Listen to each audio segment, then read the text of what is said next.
Et d'une manière générale, je rencontre beaucoup de gens qui sont, par rapport à ce qu'on pouvait rencontrer il y a ne serait-ce qu'une génération, qui sont sortis des rails. Qui sont sortis des rails, qui ne fonctionnent pas avec ce monde-là. La dystopie covidienne a été l'occasion de vérifier ça. Des gens tout à fait inattendus quelquefois m'ont dit non, je ne marche pas. Je ne marche pas. Cet embrigadement ultime, cette déshumanité ultime qu'on nous impose, je ne l'accepte pas. Et alors, évidemment, après, c'est comme le fil de la fondue, ça tire derrière soi toutes sortes de conséquences dans la vie, du genre, quelquefois c'est très naïf, du genre, je ne toucherai plus à la médecine scientifique. Réaction émotionnelle, effectivement. Réaction émotionnelle, un petit peu irrationnelle, je dirais. Moi, je ne vois pas le problème de la médecine. Je vois le problème de l'utilisation de la médecine, de l'exploitation. Je ne vois pas le problème d'un tournevis, mais on peut utiliser un tournevis pour tuer quelqu'un, n'est-ce pas? Donc, il y a un détournement de la médecine, il y a sans aucun doute. Par les pharma. Notamment. Et par d'autres forces encore, par les pouvoirs en général. Mais donc, les gens changent de... C'est la métanoïa, c'est la repentance complète, quelquefois.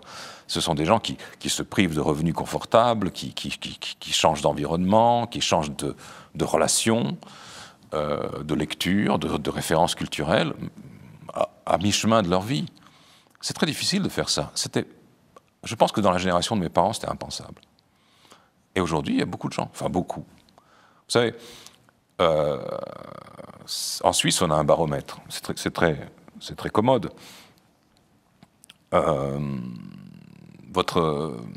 nouveau, votre invité Rémi, que j'apprécie beaucoup, a parlé de ce bonheur de la Suisse d'avoir la démocratie directe et des référendums. Mais en même temps de sa déception, parce que les Suisses auraient pu voter contre la servitude volontaire, et ils ont quand même accepté la servitude volontaire, qui, les événements le montrent aujourd'hui, n'était pas nécessaire. En tout cas, tout ce que je sais, c'est que nous avions en Suisse un plan pandémie qui était élaboré sur plusieurs décennies et révisé 5 fois avant 2020. Et tout ce que les pouvoirs se sont empressés de faire, c'était de ne pas le suivre. Pourquoi l'a-t-on alors élaboré? Et si on l'avait suivi, est-ce que ça aurait été mieux ou pire du point de vue de la survie des populations qui, de toute façon, n'a même pas été, je veux dire, affectées? Bref. Mais enfin, c'était un exercice d'embrigadement. Eh bien, on a eu des référendums. C'est peut-être regrettable que 60% de la population, ou 65% de la population... Des votants, en tout cas. Enfin, des votants, de la population qui vote, aient voté pour garder le collier au cou. Mais ça veut dire qu'un tiers a dit non. Mais je pense que la Suisse est un des pays qui sont les plus anarchistes, parce que je suis certain que si on avait fait voter les Français, je sais pas, j'ai comme une intuition, même avec le régime corrompu qui est le leur aujourd'hui, on n'aurait pas atteint un tiers de non. Vous voyez?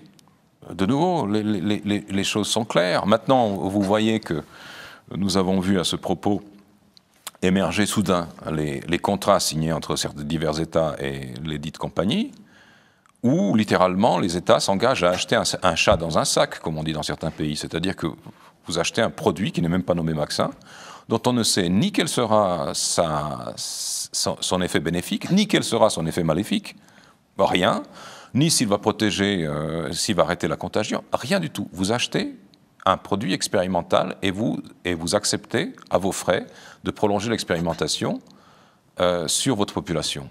Je ne sais pas comment qualifier une telle irresponsabilité. Sinon, c'est entre le criminel et le grotesque. Alors, je parle tout le temps de la dystopie. Je ne parle même pas de la pandémie. Alors, il y a ceux qui disent pandémie, il y a ceux qui disent que... Bon.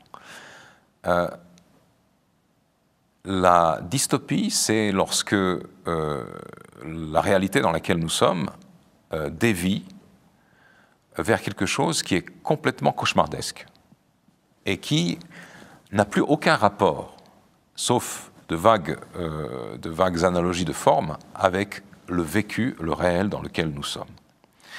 Et je me suis rendu compte, lorsque ça a commencé en 2020, d'abord j'ai vu qu'on allait surdramatiser cette chose parce qu'en 2009, en tant qu'éditeur aux éditions Xenia, j'avais publié un livre de Bernard Duguay qui s'intitulait H1N1, la pandémie de la peur, parce que le coup de la pandémie terrifiante, on avait déjà tenté en 2009. Il y a eu un rapport du Sénat en France d'ailleurs. Voilà.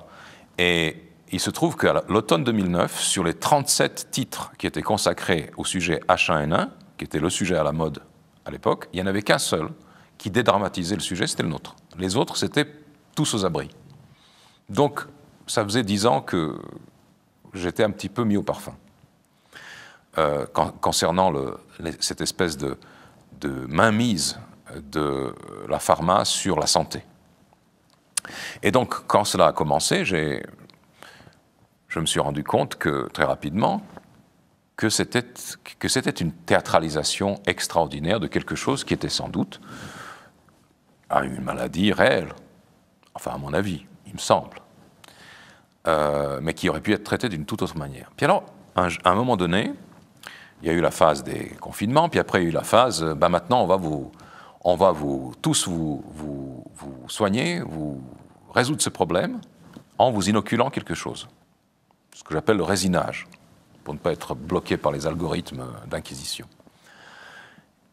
Et je me suis dit, tiens, voilà la nouvelle arnaque. Voilà comment, d'une part, la pharma va se refaire, parce que comme vous le savez ou comme vous ne le savez pas, on n'invente plus de grands médicaments depuis les années 40. L'aspirine, ça date de quand? Tous les grands médicaments qui ont vraiment une efficacité, ils sont tombés dans le domaine public. Alors, avec quoi vous allez faire votre beurre? Vous allez produire des médicaments, des produits, comme il est écrit dans les contrats, des produits qui vont avoir un public captif, c'est-à-dire les États et donc les populations. Ça, c'est un côté. L'autre côté, c'est que dans la dystopie ou dans le basculement totalitaire, le dernier rempart de l'être humain face au pouvoir, c'est son corps. Nous vivons dans un système où notre souveraineté sur notre propre corps est garantie. Le seul moyen de violer cette souveraineté, c'est de vous persuader non pas qu'il faut l'abandonner à cause de vous, mais pour sauver les autres, protéger les autres. Parce que là, si vous refusez, vous êtes coupable vis-à-vis d'autrui. Que vous refusiez de vous sauver vous-même, c'est une chose, ça ne tient qu'à vous, mais vous avez une culpabilité sociale. Et puis après, bon, tout ça, je l'ai chroniqué. D'ailleurs, à l'époque où la chose a commencé, j'avais un blog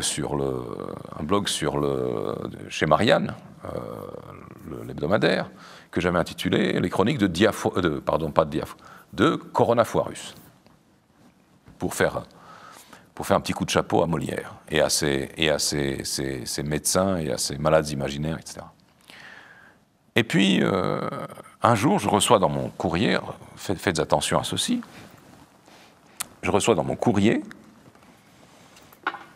une publicité venant d'une société de gestion de portefeuille, j'imagine. Opportunité Pharma. Et il nous était recommandé, voyez-vous, je ne sais pas si ça se voit à la caméra, d'injecter les performances de l'inoculation ou du résinage dans votre portefeuille. Opportunité Pharma. Opportunité Pharma. La parfaite détresse de l'être humain face à cette plaisanterie grotesque et cynique. C'est-à-dire, on s'en fiche de savoir ce qu'on vous inocule, l'important, c'est que ça fasse tourner la bourse.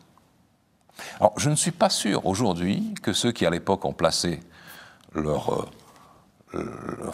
mis les performances du résinage dans leur portefeuille en soient très heureux aujourd'hui. Mais je pense que s'ils ont revendu avant que les résultats de l'opération commencent à devenir visibles, ils ont dû faire une jolie plus-value. Ça, c'est le symbole du cynisme de l'époque où nous vivons.